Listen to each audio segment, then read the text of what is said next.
합니다. 지난 12일 날, 6월 12일 날 북한과 미국 사이의 정상회담이 있었습니다.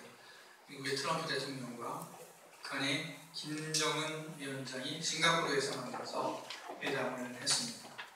그리고 회담을 마치면서 4가지 합의문을 발표를 했습니다. 다음과 같습니다. 미국과 조선인민민주주의공화국은 평화와 번영을 위한 양국 국민의 열망에 따라 새로운 관계를 수립할 것을 약속한다. 미국과 조선인민민주주의공화국은 한반도의 지속적이고 안정적인 평화체제 구축을 위하여 노력할 것이다. 조선인민민주주의공화국은 2018년 4월 27일 판문점 선언을 재확인하고 한반도의 완전한 비핵화를 위해 노력할 것을 약속한다. 미국과 조선인민민주주의공화국은 이미 확정된 전쟁포로 유골의 즉각적인 송환을 포함해 전쟁포로와 실종자의 유해 복구를 약속한다 하는 4가지를 합의를 했습니다. 이 합의문을 두고 여러 가지 해석이 나오고 있는데 긍정적으로 평가하는 분들도 있고 또 비판적으로 평가하는 분들도 있습니다. 우선 북한이나 미국이나 평화를 원한다고 합의하는 것은 좋은 일이라고 생각합니다. 하지만 겨우 이제 시작한 것이기 때문에 또 너무 경솔하게 섣부를 기대를 하게 되면 실망이 더 커질 것이라고 생각합니다. 그러니까 이제 신중하게 한 걸음 한 걸음 나가서 그야말로 통일될 때까지 우리가 더 신중해야 할 것입니다. 트럼프 대통령과 김정은 위원장이 회담을 하고 합의문을 발표했지만 우리나라의 통일은 하나님 손 안에 있기 때문에 우리 믿는 사람들은 지속적으로 우리나라 통일 문제에 관해서 관심을 가지고 또 기도해야 하는 것입니다. 우리 교회도 통일에 대해서 공부를 좀 하고 기도했으면 좋겠다 하는 생각을 하고 있습니다. 6월은 호국 보훈의 달이라고 해서 우리가 올해 금년도 우리나라 전쟁이나 평화나 하는 중요한 시기에 있기 때문에 지난주부터 나라를 생각하면서 말씀을 전하고 있습니다. 지난주에는 이스라엘이 바벨론에서 귀환해서 예루살렘 성전을 재건하고 유월절을 지킨 다음에 에스라, 율법학자였고 제사장이었던 에스라가 와서 이스라엘 백성들에게 하나님의 말씀을 가르치기로 결심했다 하는 본문을 가지고 말씀을 드렸습니다. 오늘은 에스라에 이어서 느헤미야에 대해서 말씀을 드리겠습니다. 느헤미야는 이스라엘이 3번째 돌아올 때 이스라엘에 온 사람입니다. 이스라엘은 예수님 오시기 전에 586년에 바벨론에 완전히 망했습니다. 그리고 그 후에 3번에 걸쳐서 고국에 돌아오게 됩니다. 모든 사람들이 돌아온 건 아니지만 일부가 돌아온 것이죠. 예수님 오시기 538년에 수룹바벨이라는 사람이 인도를 해서 돌아옵니다. 이스라엘은 예수님 오시기 605년에 바벨론에 끌려가기 시작합니다. 완전히 망한 것은 586년이었고 그 전에 605년에서부터 이스라엘이 포로가 돼서 끌려가고 간 것이죠.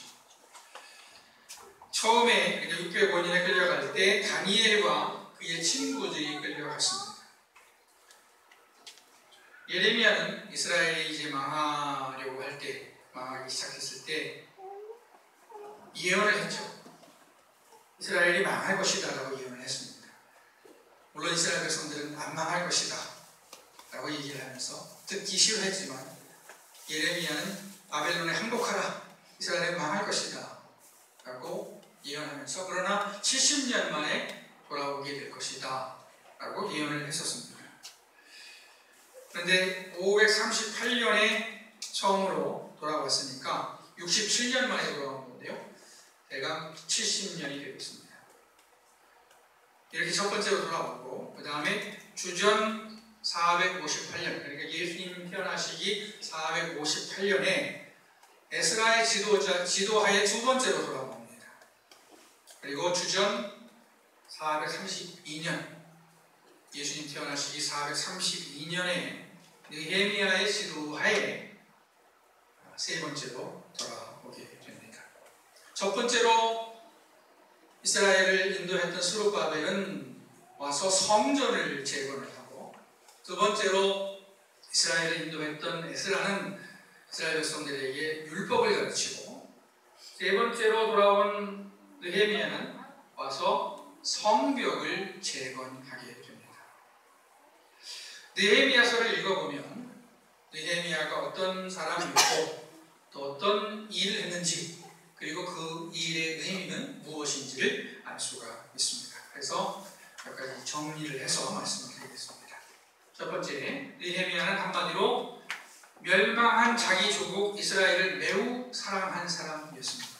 한마디로 애국자였습니다. 느헤미야는 이스라엘 유다 지파 사람이지만은 바벨론에서 태어난 것 같습니다. 그리고 왕에게 인정을 받아서 왕의 술을 책임지고 있었습니다. 왕이 마시는 술을 관리하는 사람이었습니다.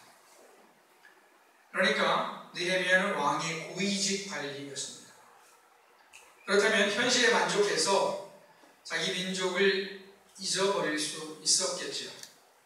그러나 느헤미야는 유대인으로서의 정체성을 잃지 않았고 늘 고국을 그리워했습니다. 오늘 읽은 말씀, 느헤미야 1장 말씀을 보면은 느헤미야가 예루살렘에 갔다 온 사람들의 이야기를 듣고, 예루살렘이 황폐하다는 소식을 듣고 수일 동안 금식하면서 회개했다라고 했습니다. 또한 예레미야는 이스라엘에 돌아와서 왕의 허락을 받고 이제 이스라엘로 가죠. 느헤미야가 그리고 성벽을 건축을 하는데, 이때는 총독으로서 일을 했습니다. 근데 총독으로서의 급료를 받지를 않았습니다. 월급을 받지를 않았어요. 그리고 성벽을 재건하는 데 힘썼습니다. 그리고 자기의 사제를 걸어서 고국의 회복에 헌신을 했습니다. 아마도 느헤미야는 술 맡은 관원이었기 때문에 상당한 재산을 가지고 있었던 것 같습니다. 그러니까 느헤미야는 나라를 잃은 사람이었지만 바벨론에서 인정을 받았기 때문에 상당한 돈을 가지고 있던 사람이었어요. 그런데 나라의 형편이 어렵다는 소식을 듣고 나라를 위해서 자기의 재산을 기꺼이 드린 것이죠. 이와 같이 느헤미야는 조국을 잃은 사람이었지만 조국을 매우 사랑한 사람이었습니다. 또 느헤미야는 기도의 사람이었습니다. 느헤미야는 예루살렘이 황폐하다는 소식을 듣고 금식하며 울며 기도했습니다. 그리고 왕이 느헤미야의 안색을 보고 왜 안색이 좋지 않느냐 이렇게 물어보죠. 그때 느헤미야는 하나님께 잠깐 묵도하고 예루살렘의 상황을 말하고 자기의 마음을 말합니다. 또 왕의 허락을 받고 예루살렘으로 가는 길에도 어려움을 당하지 않게 해달라고 하나님께 기도합니다. 이렇게 느헤미야는 기도의 사람이었습니다. 교회에서는 항상 성경과 기도가 강조가 됩니다. 그러나 성경 읽기와 기도하기를 성실하게 실천하는 사람들은 그렇게 많지는 않은 것 같습니다. 교회에서 특별 기도를 한다든지 또 성경을 읽고 기도하기에 한다든지 하는 경우에 성경을 읽고 기도하게 되는 것 같습니다. 성경을 읽는 것이나 기도하는 것도 단단한 마음을 먹고 노력해야 이루어지는 것이기 때문에 그런 것 같습니다. 그러나 우리는 느헤미야와 같이 순간순간 기도해야 한다는 사실을 기억해야 겠습니다. 사도행전에 보면 고넬료는 온 가족으로 더불어서 하나님을 경외하고 항상 기도하는 사람이었다 그랬습니다. 고넬료가 하나님의 음성을 들었는데요. 그리고 베드로를 만났죠. 하나님의 음성을 들을 수 있었던 것은 물론 하나님의 전적인 은혜였고 하나님의 주권이 작용한 것이었겠습니다만 그가 늘 기도했기 때문에 어느 날 하나님의 음성을 더 선명하게 들을 수 있었던 것입니다. 하나님은 우리가 큰 일을 만나든지 작은 일을 만나든지 기도하기를 원하실 것입니다. 기도하며 하루를 시작하고 기도하며 하루를 마칠 것을 원하실 것입니다. 하나님은 우리 눈에 보이지 않는 분이지만 우리가 기도할 때 우리에게 임하시는 분입니다. 하나님을 혹시 보신 분 계신가요? 네, 없으시죠. 왜냐하면 하나님이 우리 눈으로 볼 수 있는 분이 아니기 때문입니다. 그래서 성경은 어떤 우상도 만들지 말라라고 엄격하게 금하고 있습니다. 그러나 하나님을 볼 수 있는 방법이 있습니다. 하나님을 보려면 눈을 감아야 됩니다. 기도해야 그래야 하나님이 보입니다. 아멘. 예배를 드리면 하나님 보입니다. 아멘. 우리가 기도를 통해서 하나님을 만날 수 있기 때문에 기도는 꼭 필요합니다. 아멘. 느헤미야는 애국자였고 기도하는 사람이었고 또 신중하고 꼼꼼한 사람이었습니다. 느헤미야가 왕의 허락을 받고 예루살렘에 갔을 때 아무에게도 알리지 않고 무너진 성 예루살렘 성을 돌봤습니다. 아무에게도 알리지 않았어요. 자기 혼자 몰래 예루살렘 성벽을 다 시찰을 했습니다. 왜냐하면 예루살렘 성을 재건하는 일은 매우 큰 일이었고요. 또 그 성 재건을 원치 않는 대적들이 있었기 때문이었습니다. 어떤 일이 이루어지기 위해서는 철저한 준비가 필요한 것 같습니다. 잘못하면 일을 벌려놓고 흐지부지 될 수도 있습니다. 예를 들어서 결혼식을 준비한다고 생각해 보세요. 그러면 결혼식은 언제부터 준비를 해야 될까요? 한 이틀 전에? 3일 전에? 아니겠죠. 수년 전부터, 수개월 전부터 준비를 해야 됩니다. 당일날 이루어지는 것은 예식과 식사 정도입니다.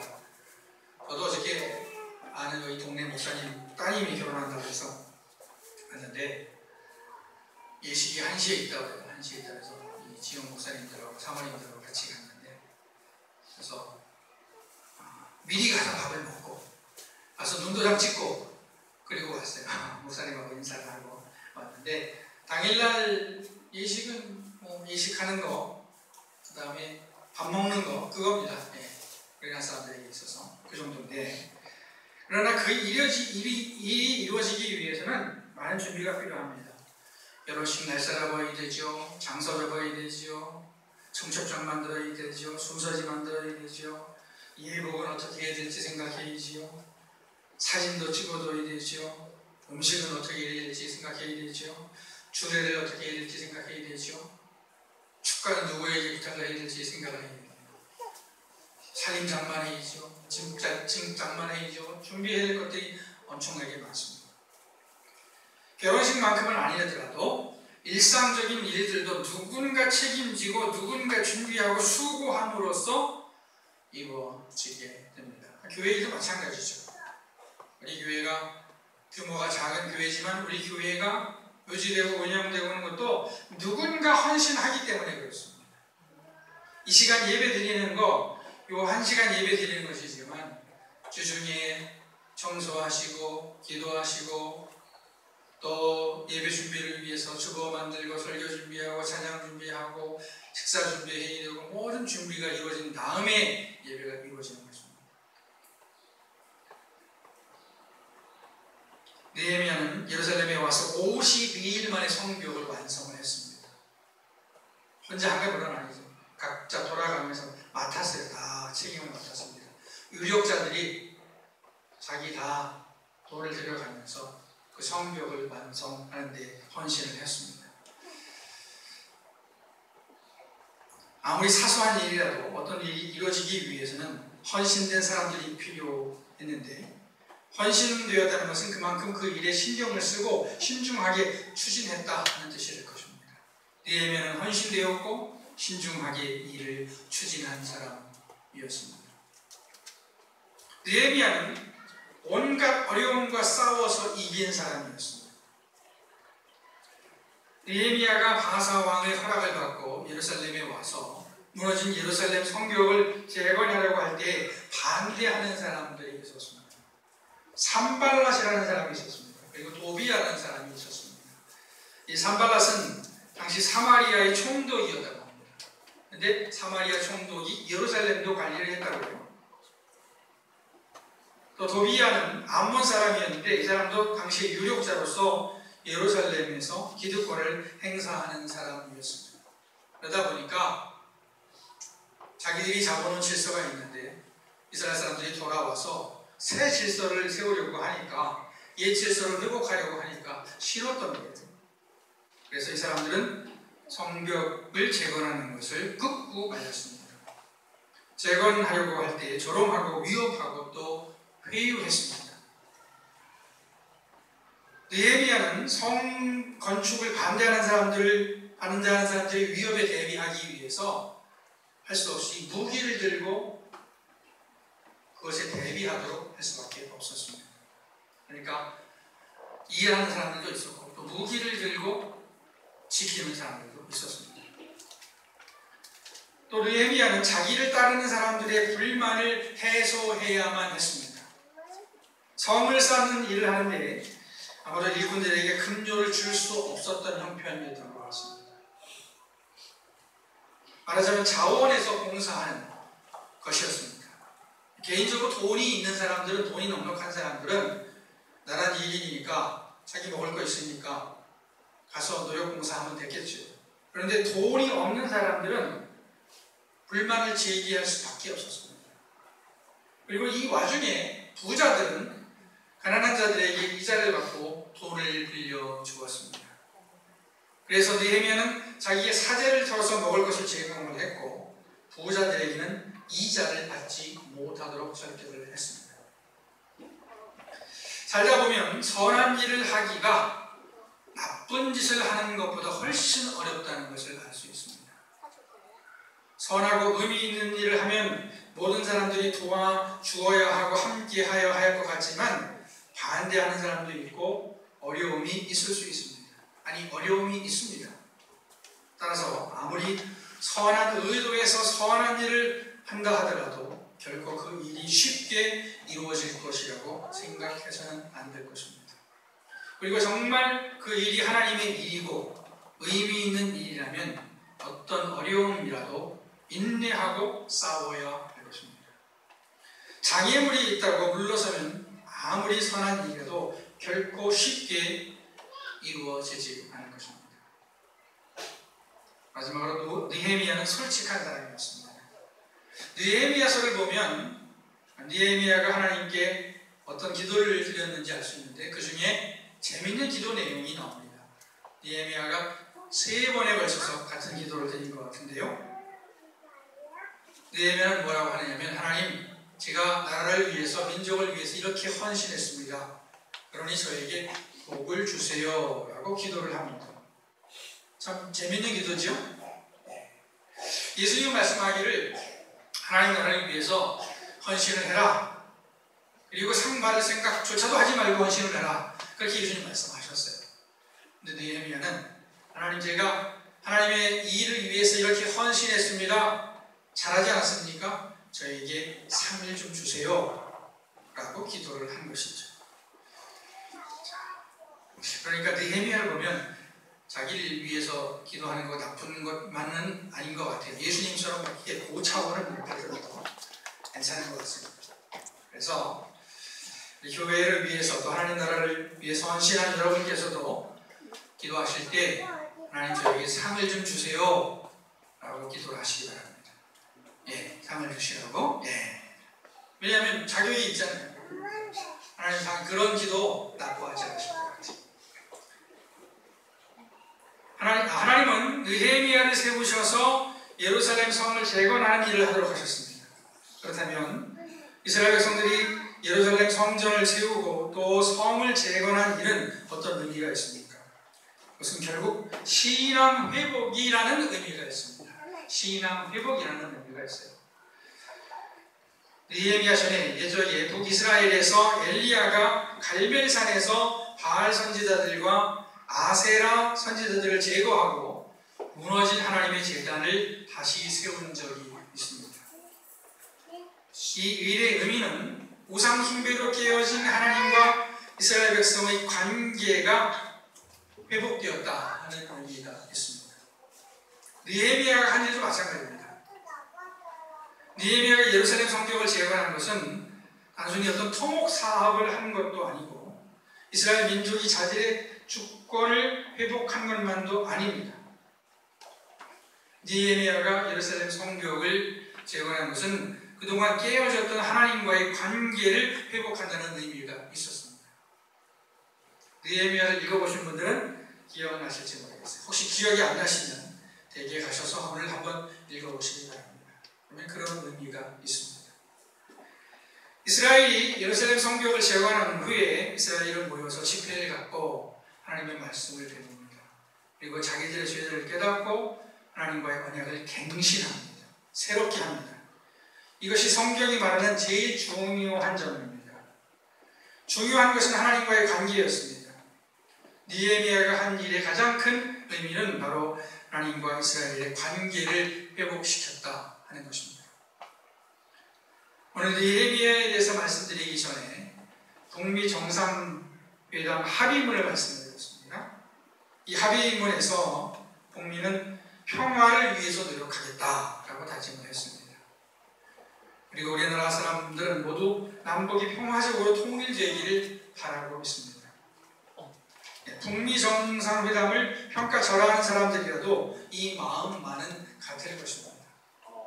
다만 염려하는 것은 평화적으로 잘 우리나라가 자유대한민국을 이루어야 되는데 혹시라도 사회주의 국가와 같은 그런 국가가 되는 일이 있지 않을까 해서 걱정하는 것뿐이죠.